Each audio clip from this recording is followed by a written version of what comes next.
problem, the function or the probability distribution function is not given, but there is this key phrase in here that there's a normal distribution. So a normal distribution means that there's a bell-shaped curve, and that would look something like this.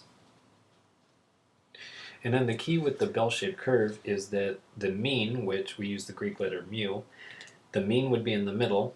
Those that are above average would be over here. Those that are below average would be over here.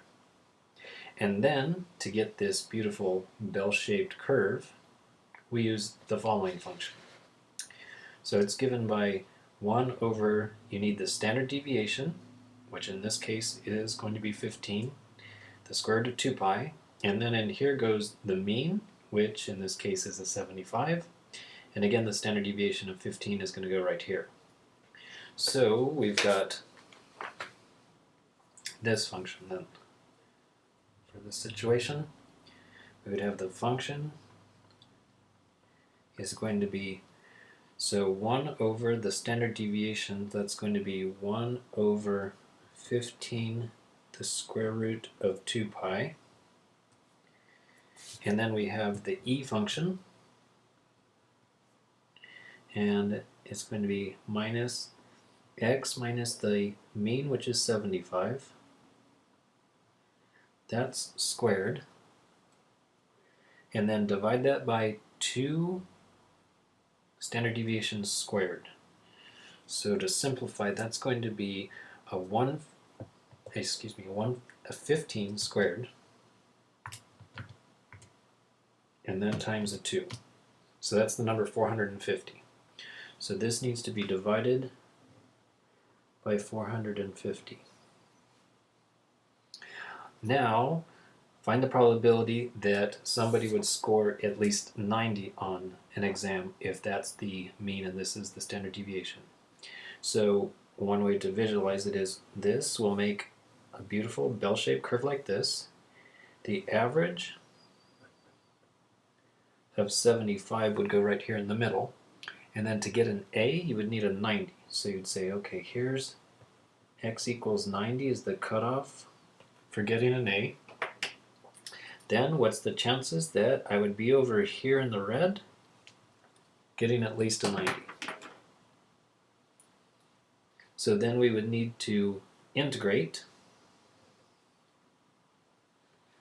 and we would go from, you need at least a 90. Well, this curve, although exam scores stop at 100, this curve does not. It goes forever. So in theory, we would need to integrate all the way to infinity. And then this is a constant that we could factor out.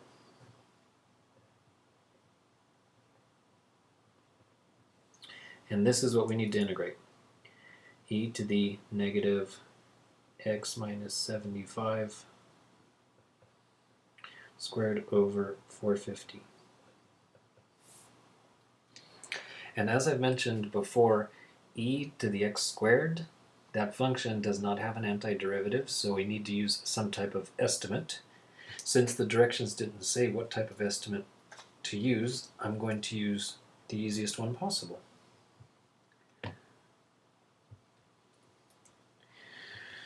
So let's see, our function is this constant. I think I'm just going to factor that out, and I'll do that part later.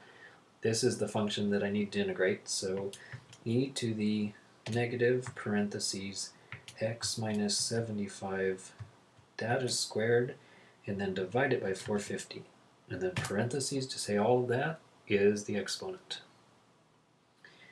And then if you change the window to include 75, let's see, I could probably go from maybe from 50 to 100 for the x values. And then the y values, well, let's see.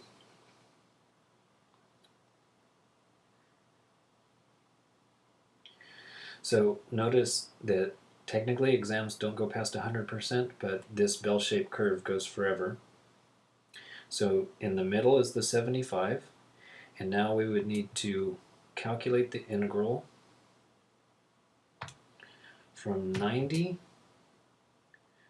Well, I'm going to go from 90 to 100 because my graph stops at 100, so I'm just going to have an estimate from 90 to 100. It's that number. So what I could do next, let me see, so let me estimate. I integrated from 90 to 100, and I got the answer 4.168. Keep in mind I still need to divide by this. So I would have 1 over 15 and then radical 2 pi. So this needs to be divided by 15 and radical 2 pi. So 4.168 divided by both a 15 and a square root of 2 pi.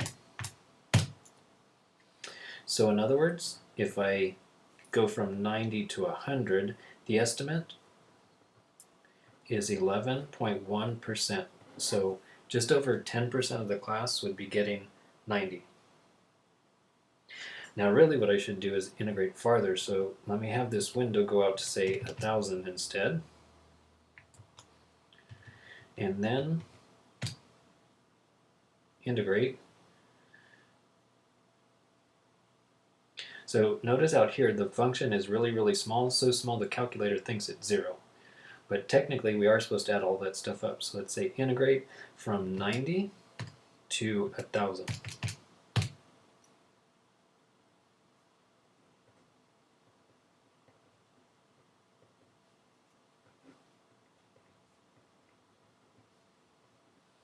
And that gives us 5.965 divided by 15 square root of 2 pi.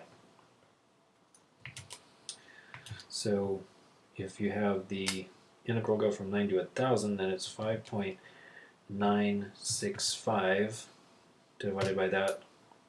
So in this case it says,